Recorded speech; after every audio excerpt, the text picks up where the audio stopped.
Good morning doctors. तो आज का हमारा टॉपिक है ओपियोइड एनाल्जेसिक।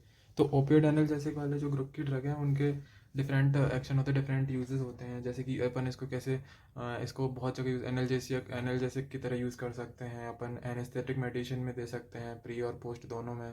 और फिर में भी हो जाता है, कफ में भी हो जाता है। तो इसकी जो ग्रुप्स की ड्रग हैं उनके जो यूजेस हैं बहुत ज़्यादा वाइड हैं, बहुत जगह यूज़ कर सकते हैं। तो सबसे पहले आते हैं ओपियोइड्स कहलाते क्या हैं। तो ओपियोइड्स क्या कहलाते हैं? ओपियोइड्स जो है वो drug drive from opium Poppy. जो पॉपी पेपर सोमनीफेरम प्लांट होता है तो उससे जो ड्राइव होती है ड्रग उसको बोलते हैं ओपिएट्स। ठीक है। ओपियोइड्स क्या होता है? ओपियोइड्स होता है जो इसकी तरह एक्ट करें, जो मतलब सब्सटेंस भले ही ओपियम पॉपी से ना मिले पर इस ड्रग की तरह एक्ट करे, जिसका मैकेनिज्म ऑफ एक्शन इस ड्रग की तरह हो, तो वो उसको बोलते हैं ओपियोइड्स। ठीक है। जो ड्रग्स हैं वो 3 रिसेप्टर में काम करती है, म्यू कप्पा डेल्टा।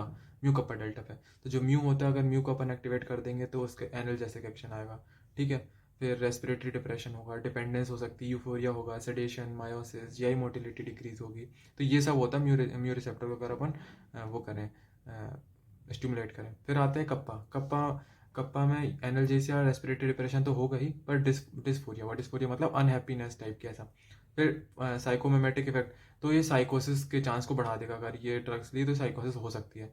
फिर डेल्टा में भी एनाल्जेसिया, रेस्पिरेटरी डिप्रेशन का तो होगा ही उससे। और प्रो कन्वल्सेंट एक्शन भी होता है कि इस अगर ये ड्रग्स ली तो इसके कारण एपिलेप्सी हो सकती है। ठीक है। या फिर कन्वल्सेंस हो सकते हैं। ठीक है। तो ये हो गया इसका इंट्रोडक्शन। फिर अब आते हैं क्लासिफिकेशन में। उससे पहले जान लेते हैं कि ओपियोइड एनाल्जेसिक में इंपॉर्टेंट क्या क्या है। तो सबसे पहले इसका पूछते हैं ओपियोइड्स के बारे में कि इसकी ड्रग्स को इन्यूमरेट करो, कि ड्रग्स की इन्यूमरेशन या क्लासिफिकेशन इंपॉर्टेंट है। फिर उसके बाद जो मॉर्फिन है वो बहुत ज़्यादा इंपॉर्टेंट, मॉर्फिन का फार्माकोलॉजिकल एक्शन। फिर उसके बाद therapeutic uses, adverse effect, contraindication, morphine poisoning, उसका ट्रीटमेंट और उसमें क्या क्या होता है ये इंपॉर्टेंट है। और प्योर एंटागोनिस्ट या एंटागोनिस्ट सबसे बहुत ज़्यादा इंपॉर्टेंट, ये भी पूछ लेते हैं। पैथेडीन इंपॉर्टेंट तो देख लेते हैं। चलो अब सबसे पहले क्लासिफिकेशन से बात करते हैं। क्लासिफिकेशन में क्या क्या होता है? क्लासिफिकेशन में ये जो 3 न्यू रिसेप्टर जो है उस पर ये एगोनिस्ट ड्रग। तो एगोनिस्ट सबसे पहले जो जो इन रिसेप्टर पे एगोनिस्ट हो ड्रग, तो उसमें आते हैं नेचुरल, सेमी सिंथेटिक और सिंथेटिक। तो एगोनिस्ट वाले में आएगा नेचुरल वाले मॉर्फिन कोडीन आ जाएगा, सेमी सिंथेटिक में हीरोइन फॉलकोडिन आ जाएगा, सिंथेटिक में अपना पैथेडिन, मिथाडोन, फेंटेनिल, रेमी फेंटेनिल, ट्रेमाडोल, टेपेंडाडोल। ठीक है। तो ये दूसरी ड्रग। फिर तीसरे में आते हैं पार्शियल एगोनिस्ट। पार्शियल एगोनिस्ट जो सिर्फ म्यू पे एगोनिस्ट है, बाकी जगह नहीं है। ठीक है। तो इसमें आती है ब्यूपेरोनॉर्फिन। ठीक है। फिर अगला आता है एगोनिस्ट एंटागोनिस्ट ग्रुप। एगोनिस्ट सिर्फ कप्पा पे है, बाकी जगह एंटागोनिस्ट है। तो उसमें आएगा नेनॉर्फिन, नेलब्यूपिन, पेंटाजोसिन, ब्यूटारब्यूफिन। ठीक है। फिर आता है प्योर एंटागोनिस्ट। प्योर एंटागोनिस्ट मतलब इस रिसेप्टर पे एंटागोनिस्ट है वो, मतलब इस रिसेप्टर को ब्लॉक कर सकती है। ठीक है। फिर नेलोक्सोन, नेलट्रैक्सोन, तो ये जो 2 ड्रग हैं ये इसमें आती हैं। ठीक है। तो ये हो गया क्लासिफिकेशन। इसमें क्या agonist, partial agonist, agonist antagonist और एंटागोनिस्ट। तो ये थोड़ा थोड़ा नया क्लासिफिकेशन है, तो ये याद कर लेना। ठीक है।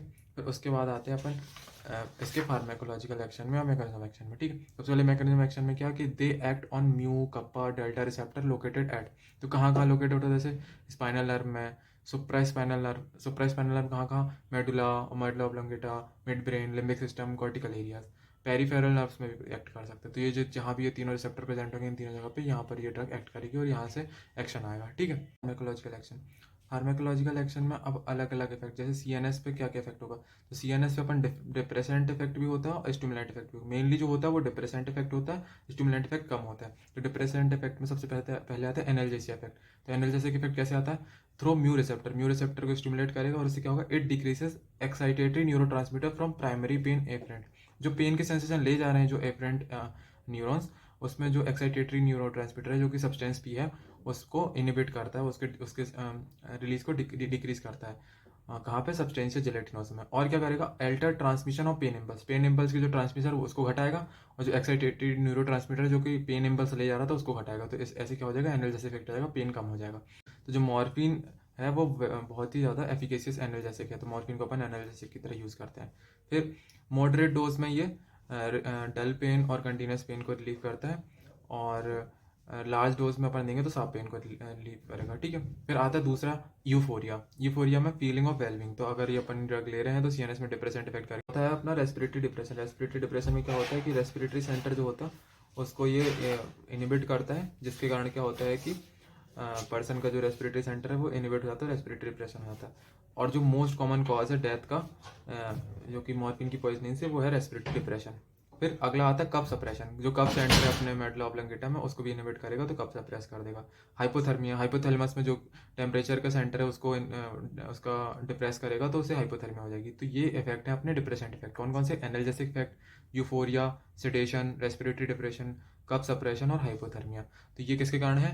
अपने डिप्रेसेंट इफेक्ट के कारण, जो सीएनएस पे डिप्रेसेंट इफेक्ट आ रहा है। फिर अगला आता है स्टिमुलेंट इफेक्ट। स्टिमुलेंट मतलब अब ये स्टिमुलेट करेगा, जो जिस जगह पे स्टिमुलेट कर रहा है तो उससे क्या इफेक्ट आ रहा है। अगर ये थर्ड क्रेनियल नर्व को स्टिमुलेट कर रहा है, मतलब ये थर्ड क्रेनियल नर्व को स्टिमुलेट करता है और इससे मायोसिस होता है, ठीक है। तो जो प्यूपल का वो है डायमीटर, वो घट जाता है। फिर आता है कि नोजिया और वॉमिटिंग। ये CTZ जो है अपना रीजन है ब्रेन में, उसको स्टिमुलेट करता है, नोजिया वॉमिटिंग हो जाती है, ठीक है। वेगल सेंटर को स्टिमुलेट करेगा तो सिर्फ ब्रेडिकार्डिया हो जाएगी। तो ये दोनों इफेक्ट हो गए, डिप्रेसेंट और स्टिमुलेंट इफेक्ट अपने CNS पे। डिपेंडेंस दो प्रकार की होती है, फिजियोलॉजिकल और फिजिकल। तो ये दो प्रकार की डिपेंडेंस हो जाएगी, उसके बारे में अपन आगे डिस्कस करेंगे थोड़ा। फिर अब आता है कि ये CNS में हो गए। फिर उसके बाद आता है CVS में क्या काम करता है। CVS में ये जो वेसो मोटर सेंटर होते हैं उसको डिप्रेस करेगा, हिस्टामिन रिलीज कराएगा, ब्लड वेसल है उस पर एक्ट करेगा, तो उससे क्या होगा? वेसो डायलेशन होगा। तो ब्लड वेसल की जो मसल्स है उस पर एक्ट करेगा और वेसो डायलेशन करा देगा। वेसो डायलेशन होगा तो उससे क्या होगा? हाइपोटेंशन हो जाएगा, ठीक है। तो ये एक इसका जो मतलब कुल मिला के CVS में जो क्या करा रहा है? हाइपोटेंशन करा रहा है, ठीक है। एक और इसका फायदा ये होता है कि it shift of blood from pulmonary to systemic vessels. तो ये ब्लड को जो है पल्मोनरी से सिस्टमिक वेसल में ट्रांसपोर्ट कराता है, कि leading to the relief in pulmonary oedema associated with the acute left ventricular failure. तो जो पल्मोनरी इडीमा होता है लेफ्ट वेंट्रिकुलर फेलियर में, उसमें रिलीफ कराता है मॉर्फिन, ठीक है। तो मॉर्फिन एक तो क्या करेगा? ये लेफ्ट वेंट्रिकुलर फेलियर में जो अपना इडेमा हो रहा है उसको कंट्रोल करेगा और पेन में भी कंट्रोल करेगा, क्योंकि एनर्जेसिक इफेक्ट करेगा, ठीक है। फिर उसके बाद आते हैं GIT में। GIT में ये मोटिलिटी घटाता है और जो स्फिंक्टर है उसके टोन को बढ़ाता है, तो स्फिंक्टर बंद हो जाएगा, ठीक है। तो स्फिंक्टर बंद हो गया, तो मान के चलो एनल स्फिंक्टर बंद हो गया, मोटिलिटी भी घट गई, तो जो क्या हो जाएगा? कॉन्स्टिपेशन हो जाएगा, ठीक है। फिर आता है ब्लैडर। ब्लैडर में क्या करता है? स्फिंक्टर की टोन बढ़ा देगा, जिससे क्या होगा? यूरिनरी टेंशन, ठीक है। फिर आते हैं बिलियरी ट्रैक में। बिलियरी ट्रैक में याद होगा कि जो गॉल ब्लैडर होता है उससे नीचे बाइल आता है, फिर बाइल जो कॉमन बाइल डक्ट में जाएगा, फिर बाइल अपने सिक्रीट हो जाएगा, ठीक है, ड्यूडेनम में। फिर उसमें क्या है कि ये क्या करता है कि स्फिंक्टर ऑफ ओडाई की टोन बढ़ा देता है, ठीक है। तो इससे क्या होगा? इंट्राबिलियरी प्रेशर बढ़ जाएगा। तो एक तो पेन रिलीफ तो हो जाएगा, पर इंट्राबिलियरी प्रेशर बढ़ गया, तो इंट्राबिलियरी प्रेशर बढ़ने के कारण क्या हो सकता है? Rupture of bile duct. तो ये हो सकता है, ये एक्शन है इसका बिलियरी ट्रैक्ट पे, ठीक है। फिर आता है अगला हिस्टामिन रिलीज। तो अगर ये हिस्टामिन रिलीज करा रहा है तो इसके कारण क्या होगा? ईचिंग हो जाएगी, स्किन रैश हो जाएगा, वेसोडाइलेशन तो करा ही रहा है और ब्रोंको कॉन्स्ट्रक्शन भी करा सकता है। तो ये है अपने फार्माकोलॉजिकल एक्शन किसके? ओपियोइड्स के, या फिर मॉर्फिन, मतलब प्रोटोटाइप ड्रग है मॉर्फिन, तो उसके। तो मॉर्फिन के अंदर अपन लिख सकते हैं, ठीक है। तो क्या क्या? CNS पे, CVS पे, GIT, ब्लैडर, बिलियरी ट्रैक्ट और हिस्टामिन, ये हो गए फार्माकोलॉजिकल एक्शन। फिर अब अगला आता है एडवर्स इफेक्ट ऑफ मॉर्फिन, या फिर ठीक है मॉर्फिन मतलब। अगला आता है एडवर्स इफेक्ट ऑफ मॉर्फिन, ठीक है। तो इसमें आएगा ड्राउ। अब अपन एक एक जैसे सिस्टम, जिस सिस्टम से पढ़ा तो उसी सिस्टम पे रिवीजन करते हैं कि जो CNS पे पहले एक्ट कर रहा तो CNS के साइड इफेक्ट ले लो। Drowsiness, confusion, seizure threshold is lower. तो जो एपिलेप्सी आने का जो थ्रेशोल्ड होता है, सीजर्स आने का थ्रेशोल्ड होता है, वो घट जाएगा। रेस्पिरेटरी डिप्रेशन नॉर्मल तो करा ही रहा है, और एक और respiratory depression in newborn due to administration of morphine to mother during labour. तो अगर मदर को लेबर के ड्यूरिंग मतलब लेबर के दौरान अगर अपन उसमें मॉर्फिन डाल देते हैं, मॉर्फिन इंजेक्ट कर देते हैं, तो उसमें क्या होगा कि जो उसका इन्फेंट है, न्यूबॉर्न है, उसमें रेस्पिरेटरी डिप्रेशन हो सकता है। ये हो गए CNS के एडवर्स इफेक्ट। फिर आते हैं हाइपोटेंशन, फिर आते हैं CVS में। तो CVS में आता है अपना हाइपोटेंशन ड्यू टू वेसोडाइलेशन। फिर अगला आता है डिफिकल्टी इन मिक्चुरेशन, ये यूरिनरी रिटेंशन वाला हो गया। फिर नोजिया, वॉमिटिंग, कॉन्स्टिपेशन, ये GIT वाले हो गए। ईचिंग और स्किन रेसेस, ये हिस्टामिन की रिलीज की वजह से हो गए। फिर आता है अगला ड्रग डिपेंडेंस एंड टॉलरेंस।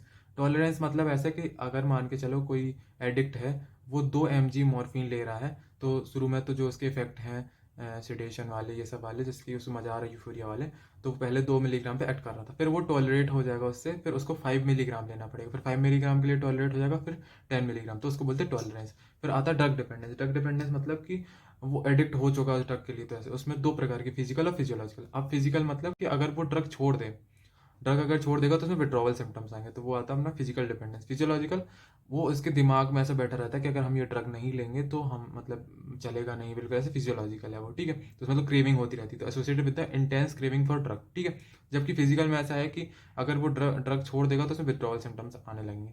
तो associate with the development of withdrawal symptoms when opioid is stop abruptly, अगर एकदम से अपन बंद कर देंगे तो विड्रॉवल सिम्टम्स आने लगेंगे, ठीक है। तो उसमें क्या क्या, irritability, yawning, लैक्राइमेशन, sweating, fever, diarrhoea, palpitation, insomnia, BP बढ़ जाए। तो ये सारे इफेक्ट जो हैं वो मॉर्फिन को देने के जो आ रहे थे उससे उल्टे हैं। जैसे कि वो हाइपोटेंशन करा रहा था, उसमें बीपी बढ़ रहा है, उसमें सेडेशन हो रहा था, इसमें इंसोम्निया हो रहा है ना, फिर इसमें डायरिया हो रहा है जबकि इसमें कॉन्स्टिपेशन हो रहा था। तो सारी उल्टी चीज़ें हैं, उसमें फीवर हो रहा है, उसमें हाइपोथर्मिया हो रही थी, ठीक है।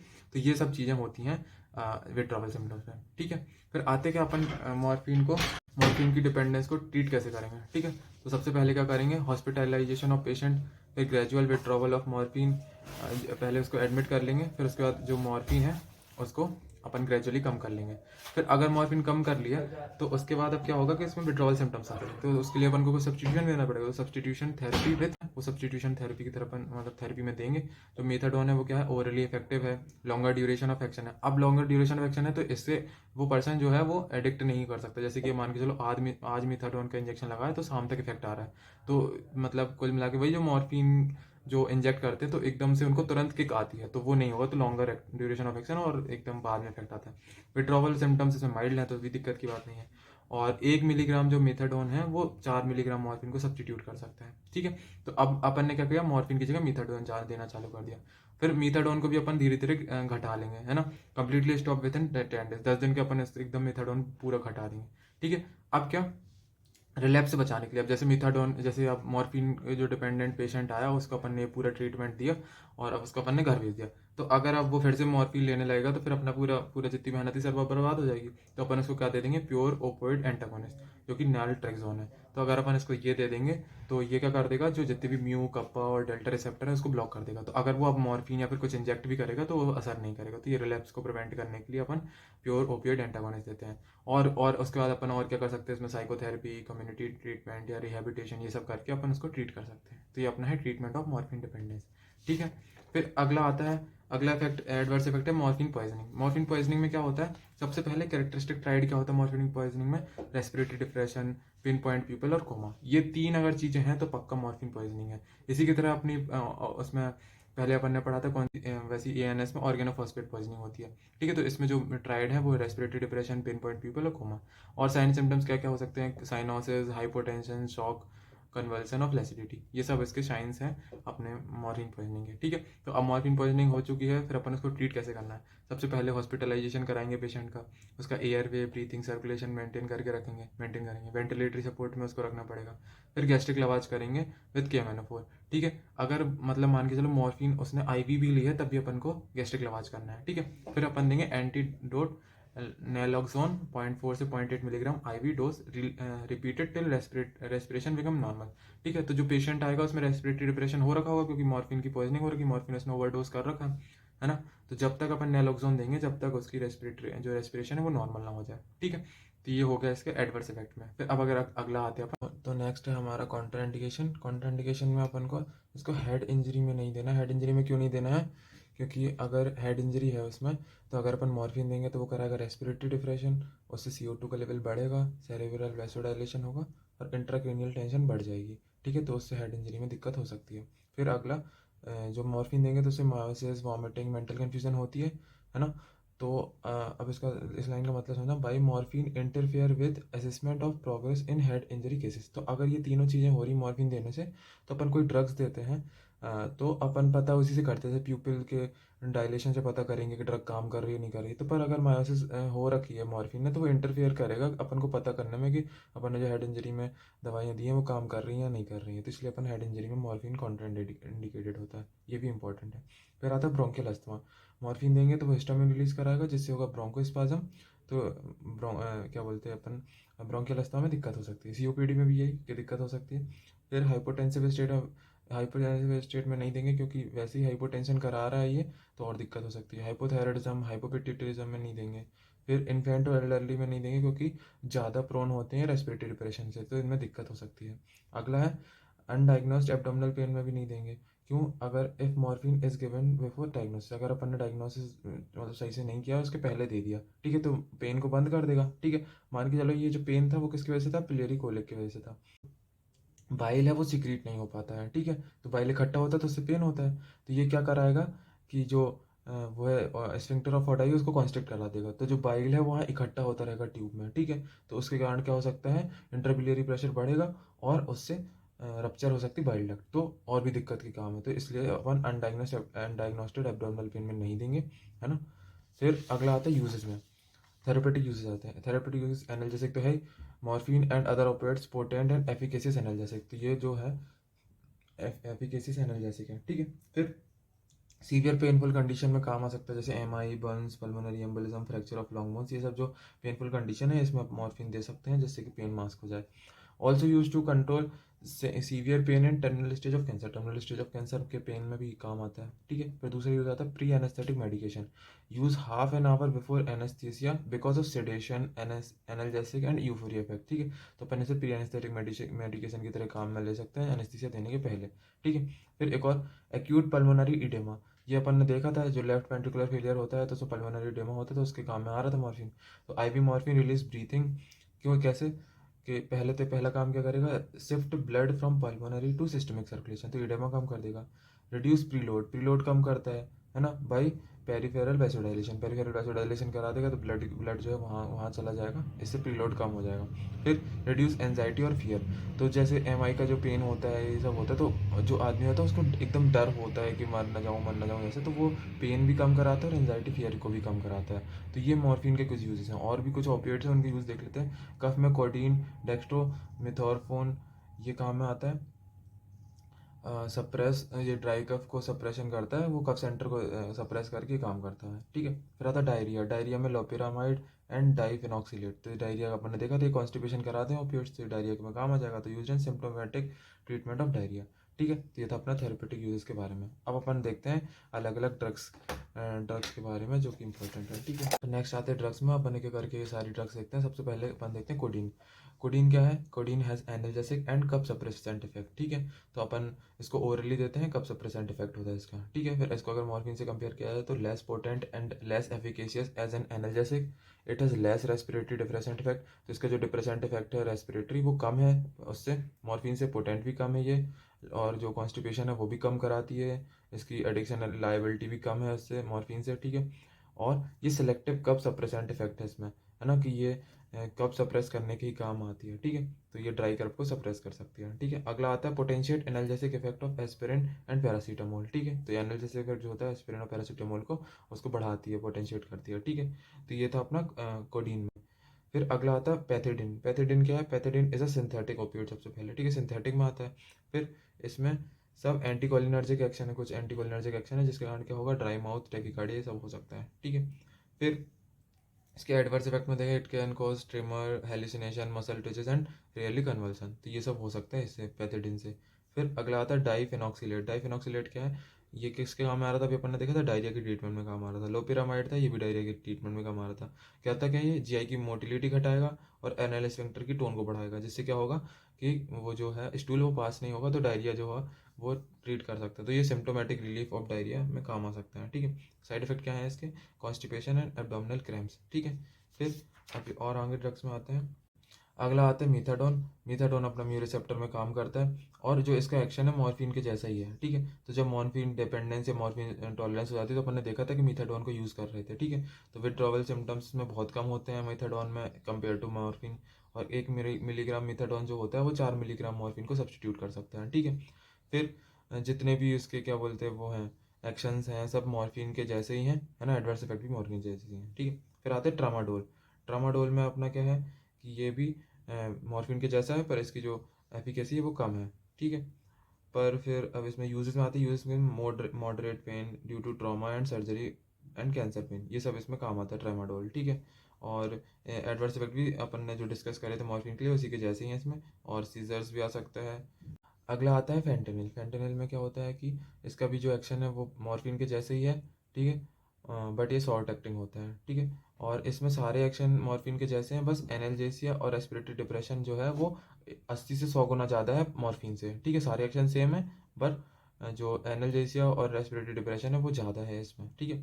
फिर अपन इसको यूज़ करते हैं as analgesic to supplement anaesthetics, cancer pain, post operative pain, तो कैंसर पेन और पोस्ट ऑपरेटिव पेन में काम आता है, और एडवर्स इफेक्ट भी अपने मॉर्फिन जैसे ही है, ठीक है। फिर आता है ब्यूपिरोनॉर्फिन। ब्यूपिरोनॉर्फिन में अपन किस में पढ़े थे? ब्यूपिरोनॉर्फिन पढ़ा था अपन ने किस में? पार्शियल एगोनिस्ट में। ठीक है, पार्शियल एगोनिस्ट है तो मोर पोटेंट देन मॉर्फिन, ज़्यादा मॉर्फिन से पोटेंट है ये। ठीक है, और इसका अपन यूज़ कहाँ करते हैं? Post operative pain, cancer pain, MI, anaesthetic medication में करते हैं, सब्सटीट्यूशनल थेरेपी में करते हैं, ओपियो डिपेंडेंट जो पेशेंट होते हैं तो इसको भी अपन यूज़ कर सकते हैं। ठीक है, और जो इसके साइड इफ़ेक्ट हैं वो मॉर्फिन के जैसे ही हैं। ठीक है, अगला आता है पेंटाजोसाइक्लिन। पेंटाजोसाइक्लिन इसमें क्या है कि इसको अपन यूज़ करते हैं कि इसमें ट्रोमेटिक और पोस्ट ऑपरेटिव पेन में। इसके एडवर्स इफेक्ट सिंपैथेटिक स्टिमुलेशन है, हार्ट रेट बढ़ जाती है, BP बढ़ जाता है। ठीक है, तो ये सब तो इसके मॉर्फिन के भी थे। ठीक ठीक, अगला आता है ब्यूटारफिनॉल एंड नालब्यूफिन। ये है एनाल्जेसिया है।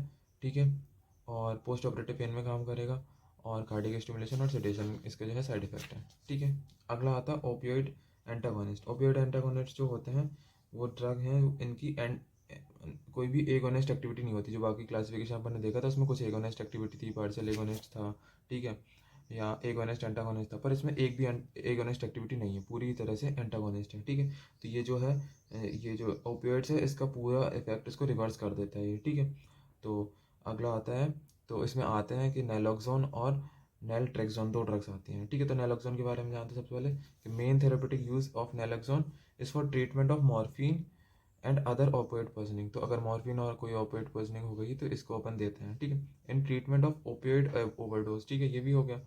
IV naloxone rapidly reverses respiratory depression induced by opioids. तो अपन ने देखा था मॉर्फिन की जब पॉइजनिंग हुई थी तो अपन ने IV नैलोक्सोन दिया था, जिससे क्या हो गया था कि जो रेस्पिरेटरी डिप्रेशन है वो नॉर्मल हो गया था। ठीक है, और to treat neonatal asphyxia due to use of opioid in the mother during labour. तो अपन ने देखा था एडवर्स इफेक्ट में कि रेस्पिरेटरी डिप्रेशन कराता है लेबर पेन में अगर अपन मॉर्फिन दे दें तो जो इन्फेंट है उसमें रेस्पिरेटरी डिप्रेशन कराता है, तो उसके काम में भी आता है।